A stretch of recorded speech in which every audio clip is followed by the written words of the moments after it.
किसानों पर हरियाणा और पंजाब में घमासान जारी है। हरियाणा के सीएम मनोहर लाल खट्टर ने पंजाब के सीएम अमरिंदर सिंह से किसानों को लेकर कई सवाल पूछे हैं। उन्होंने एक के बाद एक ट्वीट कर पंजाब के सीएम अमरिंदर सिंह से 8 सवाल पूछे। हरियाणा के मुख्यमंत्री मनोहर लाल खट्टर ने अपने ट्वीट में किसानों की भलाई के लिए किए गए कामों का दावा किया। अपने ट्वीट के आखिर में उन्होंने कैप्टन अमरिंदर सिंह से सवाल पूछते हुए लिखा कि किसानों का विरोधी कौन है, हरियाणा या पंजाब।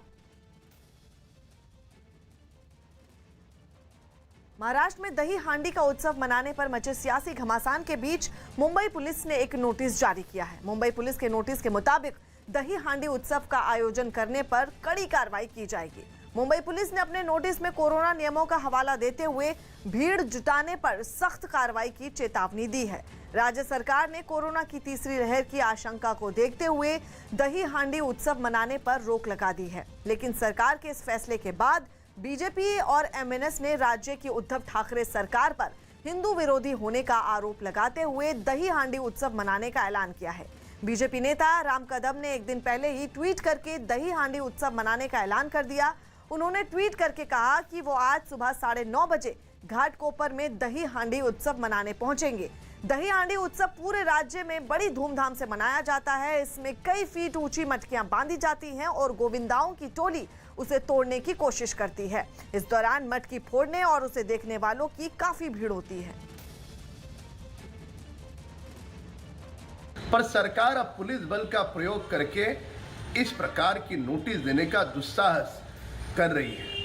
हम घाटकोपर पुलिस थाने कृष्ण और राधा के साथ गोविंदा पथक के साथ पहुंचेंगे, मटकी को लेकर के पहुंचेंगे और ठाकरे सरकार को मजबूर करेंगे कि वे हमें अनुमति दे। महाराष्ट्र में दही हांडी पर मचे घमासान के बीच केंद्रीय मंत्री नारायण राणे के बेटे और बीजेपी विधायक नितेश राणे ने शिवसेना विधायक भास्कर जाधव के बेटे विक्रांत जाधव पर एक वीडियो सोशल मीडिया पर जारी किया। नितेश राणे की तरफ से जारी किए गए इस वीडियो में विक्रांत जाधव एक मंदिर में पूजा करते हुए दिखाई दे रहे हैं। वीडियो जारी करते हुए नितेश राणा ने सवाल उठाया कि आम जनता के लिए मंदिर बंद और नेताओं के बेटों के लिए मंदिर खुले कैसे। सत्ते में बैठी हुई शिवसेना के विधायक के लड़के जाके अगर मंदिर खुला करके अगर पूजा कर रहे होंगे तो फिर आम लोगों के ऊपर ये बहुत बड़ा अन्याय महाराष्ट्र सरकार कर रही है।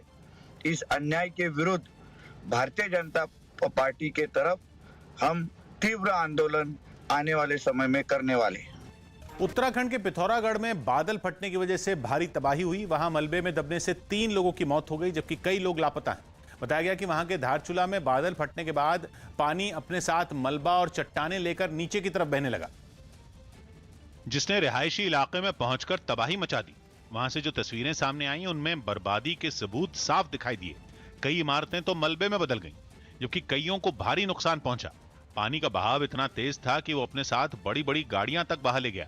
सामने आई एक तस्वीर में एक कार और एक ट्रैक्टर उल्टे पड़े नजर आए। हर तरफ सिर्फ और सिर्फ तबाही का मंजर दिखाई दिया। लोगों के मकानों में भी कमर तक मलबा और पानी भर गया। कई लोग मलबे में ही फंस गए, जिन्हें निकालने के लिए बचाव अभियान शुरू किया गया। सारी टीमें वहाँ चली गई हैं और जो भी जरूरी वहाँ के लिए इंतजाम है वो किए जा रहे हैं। बादल फटने के बाद निचले इलाकों में भी खतरा बढ़ गया, जिसे देखते हुए लोगों को घर छोड़कर सुरक्षित ठिकानों की तरफ जाने की हिदायत दी गई। इससे पहले उत्तराखंड के कई जिलों की तरह पिथौरागढ़ में भी भारी बारिश के बाद लोगों की मुश्किलें बढ़ गईं। बारिश की वजह से पिथौरागढ़ में कई बरसाती नाले उफान पर आ गए।